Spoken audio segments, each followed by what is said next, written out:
Lo echo de menos, ¿eh? Es que tú sabes lo que es todos los días con sol. Todo el día sol, ni una nube, ni una tregua, todo el rato sol. So I'm sitting on a train and we're gradually gathering speed and getting out of Madrid and heading towards Burgos. Now Burgos is where I finished my walk last year and I hope this time I've got, well, 10 days away from Britain, but realistically it's 8 or 9 days walking. I'm hoping to get to Leon. If I get any further than Leon, I think that's going to be quite a remarkable achievement, but I do hope to get to Leon, and I'm hoping that this will be the penultimate of my Camino experiences, walking the Camino Frances. So a year has passed, almost to the day, since I was last on a train in Spain. Actually, I think it's the same train. I think this is the one that got into Burgos about 6 last time, and then I went on it onwards to Bilbao. So yeah, but this time, because I've flown into Madrid, I've been to Madrid before. I went when I went to Cuba, and we flew into Madrid, and I had 2-3 days there before going on to Havana.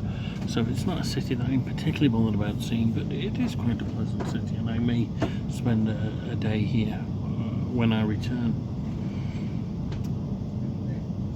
It's weird, throughout the whole year I've been thinking about Camino and just wanting to be back on it. It really is a powerful thing, and more powerful than anything else I've been, and the amount of times my thoughts have returned to, I just want to be walking that path. I almost didn't. There's obviously, the world is a completely different place now than it was a year ago, in that we've had the COVID-19 epidemic, and it's still with us, and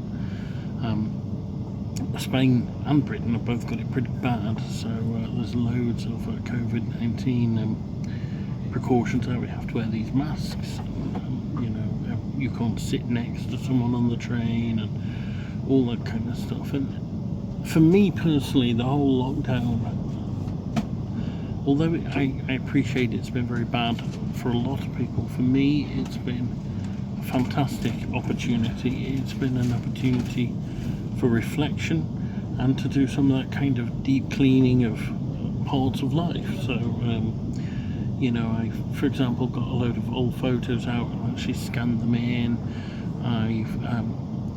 My first novel I found up in the attic, and I actually scanned all that in and then created a digital copy of it. So it's kind of preserved for posterity. Not that it deserves to be, it's not very good, but I've got in touch with people that I haven't been in touch with for a long time. I sorted through stuff, and I've actually just done all that stuff that you quite want to do anyway, but you just never get around to. Done lots of online study, which has been really, really good. I've learned some fascinating things, and actually within the last week or two I've even done a course on medieval Burgos, which I'm hoping will enrich my visit when I go there now. But so I'm hoping Camino will be a way to kind of tie this up and bring it together,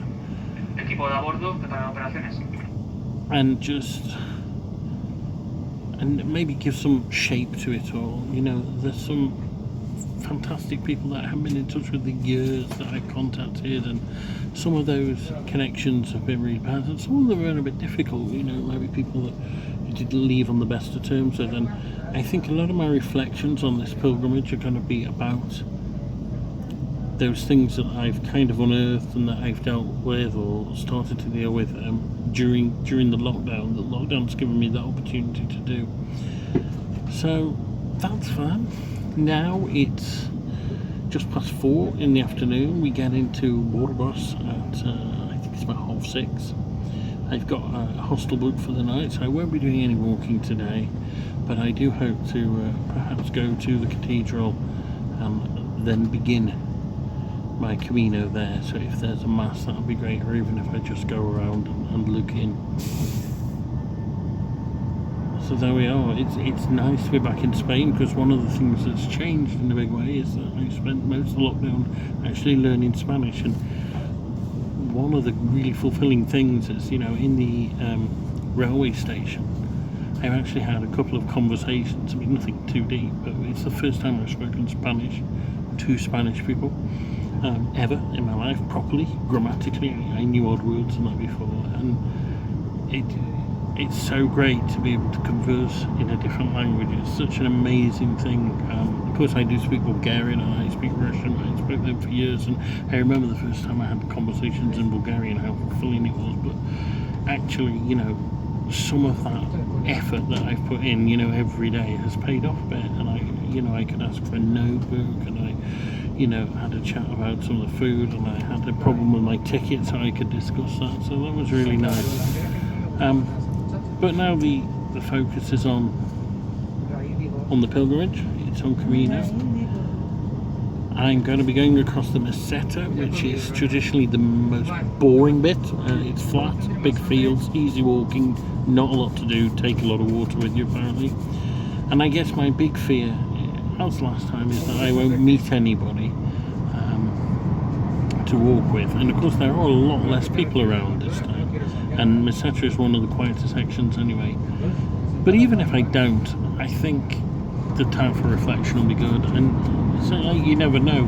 I mean, Satu, who I met on last year's stretch, we actually met up again in Finland, and we had a chat, and we we spent the day together, and that was a really, really nice day. And that's the kind of thing that Camino does. You know, it gives you those opportunities and those windows into other people's worlds. But anyway, I'm not going to talk anymore. I'm going to get on with the journey. We're now out of the city, and the mountains I can see on the horizon, and so it is time to travel again.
So I have arrived in Burgos.